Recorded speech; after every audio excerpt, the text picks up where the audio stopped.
Difficile de garder son calme quand on a des enfants, on s'énerve, on s'en veut, ils crient, nous crions, tout le monde crie et ça n'arrange rien. Vous aimeriez moins crier sur vos enfants? On voit aujourd'hui mes astuces pour y arriver. C'est tout de suite et c'est dans cette vidéo.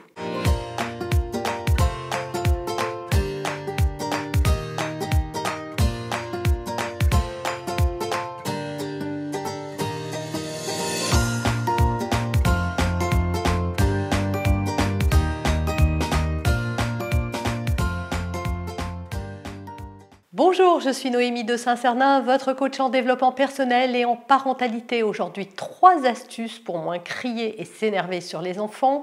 Si vous n'avez pas le temps de prendre des notes pendant cette vidéo, eh bien vous allez retrouver la fiche récapitulative dont le lien apparaît dans la description, en commentaire également.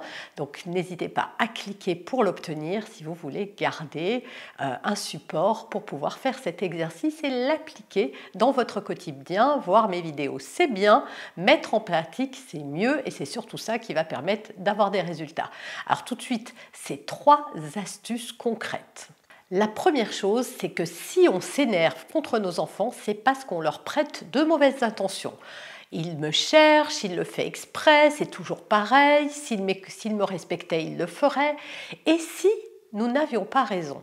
Et si l'enfant n'était pas dans cet état pour les raisons que nous croyons? Si nous arrêtons de croire à ces pensées, alors nous allons cesser du même coup d'être énervés, parce que ce sont ces pensées qui nous énervent en vrai, et pas tellement ce qui se passe.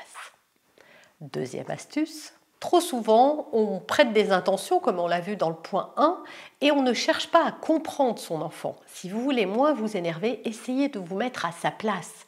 Est-ce que finalement, c'est sûr que de votre point de vue d'adulte, se rouler par terre parce qu'on a dit non pour un 3e tour de manège ou pour un bonbon ou pour manger 2 yaourts, c'est débile.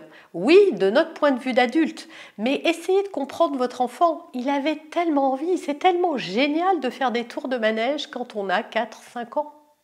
Donc comprenez sa frustration, ça ne veut pas dire qu'il faut l'assouvir.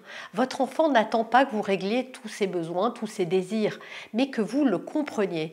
Ah, je comprends Loulou, tu avais vraiment envie de faire un autre tour de manège, et peut-être même 4, 6, 12. Éloignez-vous du manège et continuez à lui parler de sa frustration. Vous verrez, ça va l'aider à se calmer et à vous à ne pas vous emporter. Troisième chose à faire pour éviter de vous énerver, soyez empathique.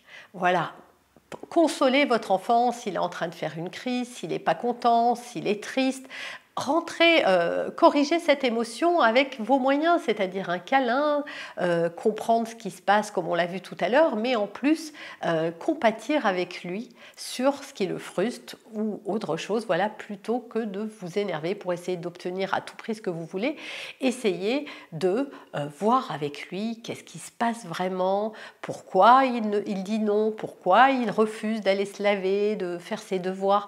Voilà, développez votre empathie. Votre enfant a forcément des raisons qui sont peut-être pas bonnes pour vous, mais qui sont des raisons d'enfant. Et parfois, elles sont bonnes, vous verrez, vous découvrirez des choses en vous intéressant à lui. Ça vous évitera de partir au quart de tour. Voilà, j'espère que vous allez mettre en pratique ces astuces, qu'elles vont vous permettre de retrouver un petit peu de souffle. Et si vraiment vous sentez que la coupe est trop pleine, allez en bonus une 4e astuce, éloignez-vous. Voilà. Trop souvent, on veut régler le problème. Non, éloignez-vous et allez respirer.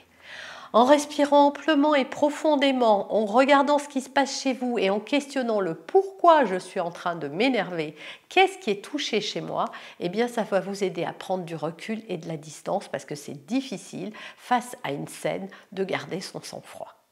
Voilà, cette fois c'est tout pour ces astuces. On se retrouve très bientôt dans une prochaine vidéo. Mais si vous avez aimé celle-ci, si vous avez l'habitude de me suivre, eh bien c'est peut-être le moment de vous abonner. Cliquez la cloche pour être avisé de mes futures publications. Likez, commentez et partagez. Et on se retrouve très vite et très bientôt.